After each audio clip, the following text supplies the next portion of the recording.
Con la venia de la presidencia. Adelante. Buenas tardes, doctor Jorge Carlos Alcocer Varela, secretario de Salud del Gobierno de México. En el Partido Verde reconocemos el enorme esfuerzo económico, logístico y de coordinación que ha realizado usted en nuestro país. Las autoridades de los 3 niveles de gobierno avanzan en esta tarea de inmunizar a la población en contra del COVID-19. En marzo de este año se completó el esquema de vacunación en aquellos que están en la primera línea de atención contra este lamentable virus. Es decir, nuestro personal de salud, a quienes tanto debemos por ese gran esfuerzo y su ejemplar actuación durante esta pandemia y que tienen un alto nivel de exposición al mismo. Más tarde, como fueron llegando las vacunas, se fue calendarizando el inicio de la inmunización en las 32 entidades federativas, dando prioridad a los grupos de población más vulnerables frente a las complicaciones causadas por COVID-19. Al día de hoy, se registran avances significativos en la vacunación de todo el personal educativo, de las personas mayores a 60 años y de varios de los grupos vulnerables, grupos mayores de 18 años que paulatinamente han sido programados para recibir su vacuna y que en algunos casos cuentan ya con el esquema completo. Nuestro país ha aplicado 115 millones de dosis de vacunas contra COVID-19 y hoy cuenta con 53.5 millones de personas completamente vacunadas, lo cual representa el 41.5% de nuestra población.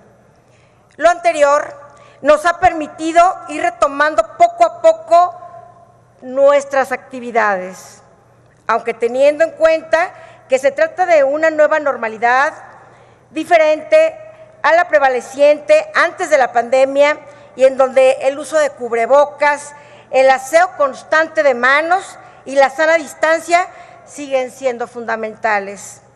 Si bien las vacunas contra el COVID-19 no exentan a las personas vacunadas de no contagiarse, lo cierto es que éstas sí poseen una alta efectividad para evitar se desarrollen enfermedades graves y que esto tenga como consecuencia la muerte.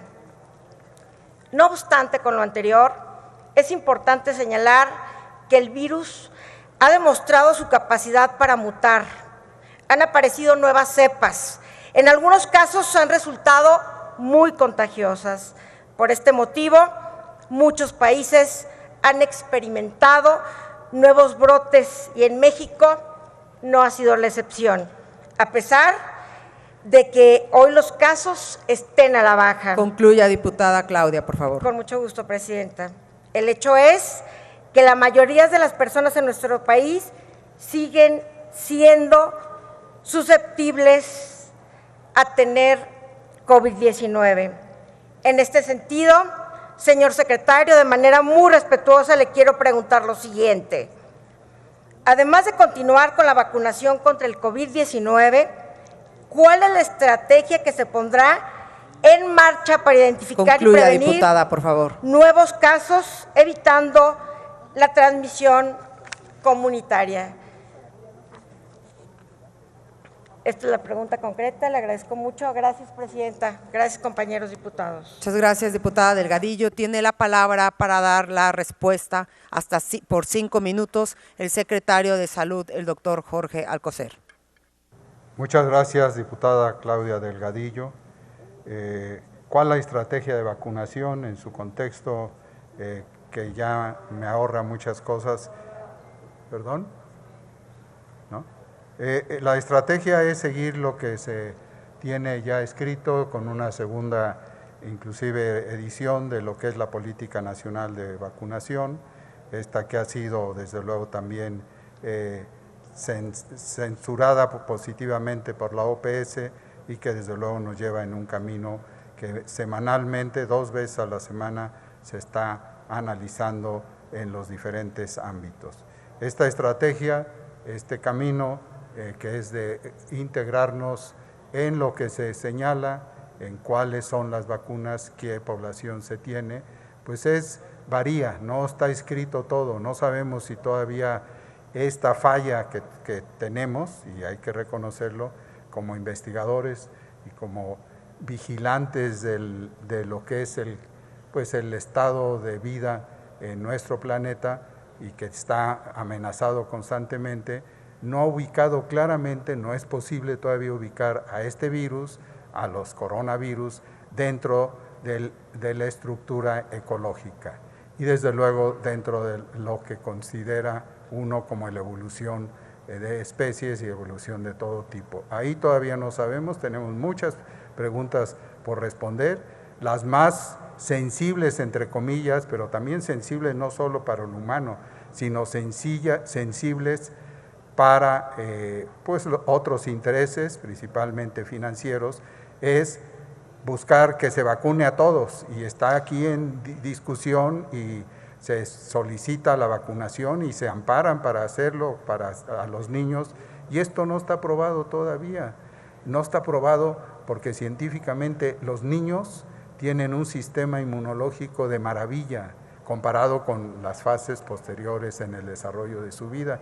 ¿Y cómo vamos a entorpecer ese aprendizaje de su sistema inmunológico, de sus células que nos defienden en toda nuestra vida, con una llegada de una estructura totalmente inorgánica como es una vacuna? Desde luego en su contexto biológico es sólida, es válida, pero no lo tenemos todavía como para responderle. Yo respondo, a mis nietos no los vacuno. Si tienen una comorbilidad, adelante, y eso es lo que ya se empezó con poblaciones más jóvenes. Mientras no tengamos esa respuesta, pues no hay que actuar ni con acciones oportunistas ni con condiciones de ansiedad.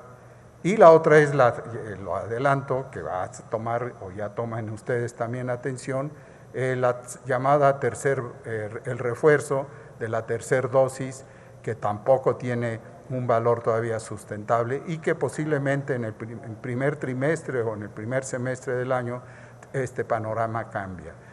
Repito, todavía hay mucho que aprender, la epidemia nos ha enseñado, nos sigue enseñando y hay que tener la calma, y la calma que nos da es cómo disminuyó notablemente el número de casos y las defunciones con la vacunación, que efectivamente en unos cuantos días se va a anunciar lo que se logró, el objetivo de vacunar a mayores de 18 años en nuestro país. Y esto desde luego es una situación de reflexión de que cuando las cosas que se hacen, y ahí han participado universidades, han participado instancias de enseñanza, de educación, de científicas y la población, maestros y trabajadores, para poder lograr este reto de tener vacunados a los más sensibles y con más necesidad para sobrevivir, y lo están haciendo. Esta mortalidad se disminuyó en forma tan clara que no se discute con esta vacunación. Muchas gracias. Muchas gracias, secretario. Tiene la palabra hasta por 3 minutos para réplica el diputado Joaquín Cebadúa Alba. Con su venia, presidenta. Bienvenido, adelante, señor secretario, a esta soberanía, donde la mayoría del pueblo de México está representada por la coalición Juntos Hacemos Historia y ha estado al lado del presidente de la República, Andrés Manuel López Obrador, de su equipo de trabajo y de los profesionales de la salud que han salido a dar la batalla en contra del COVID en la hora más difícil de la patria en los últimos 100 años, la pandemia de COVID-19. En esta soberanía también está representada una minoría que representa el México de antes de privilegios y corrupción, el México del pasado que quedó definitivamente en el pasado. Esa minoría viene acá y dice: queremos que vuelva el seguro popular. El secretario, con la educación que lo caracteriza, explicó en qué consistía el seguro popular, pero lo podemos decir aquí de manera más directa. Era un mecanismo de afiliación para distribuir recursos a los estados que se utilizaban para hospitales cascarón y para medicamentos caducos. Lo he preguntado en otros espacios: ¿de qué le servía una hojita de afiliación del Seguro Popular a una persona que estaba en la montaña de Guerrero, en los altos de Chiapas, en mi municipio, en Berriozábal, cuando no había unidades de salud y que cuando estaban vacías y con farmacias vacías? Ese Seguro Popular no era ni seguro ni popular. Se ha dicho y se seguirá diciendo y se seguirá hablando, porque traen una narrativa estructurada de la que no se quita la derecha, sobre el problema del desabasto de medicamentos. Y yo les pregunto aquí: ¿cuándo los neoliberales garantizaron el abasto? ¿Cuándo hubo medicamentos en las farmacias de los centros de salud, de los institutos públicos? Vienen de un México de ficción, que solo existía en sus informes y donde todo se curaba con paracetamol, que costaba centavos y lo compraban en pesos, haciendo negocios multimillonarios. Hoy tenemos la honestidad de reconocer lo que falta, de informar los avances, pero sobre todo de desmantelar las redes de corrupción que construyeron a lo largo de todos los años. Y preguntamos también: ¿dónde está la labor de los estados, que les toque el 80% de la población no de derechamiento? ¿Por qué están llenos los almacenes de medicamentos? ¿Por qué no se distribuyen? En las preguntas, en las respuestas, en las réplicas que hemos escuchado hoy, quedan claras dos cosas. Hay dos proyectos de nación. Los que vienen aquí gritan Goyas y privatizaron la educación, tienen el cinismo de venir a gritar Goyas cuando acabaron con la educación superior. Esos mismos que lucran políticamente con la enfermedad y la muerte, que no tienen decencia y la vergüenza para no hacer ese tipo de cosas. Los mismos que entregaron a nuestros hijos a la industria de la comida chatarra y que provocaron una generación de adultos obesos con diabetes e hipertensión, que incrementó significativamente las muertes por COVID-19. Y del otro lado estamos nosotros, los que apostamos por la vida, los que estamos trabajando para salvar vidas con las ruinas del sistema de salud fragmentado, corrupto, vacío que nos dejaron. Por eso podemos decir con todo orgullo y viendo de frente al pueblo de México: viva la vida, muera la muerte, viva la Cuarta Transformación.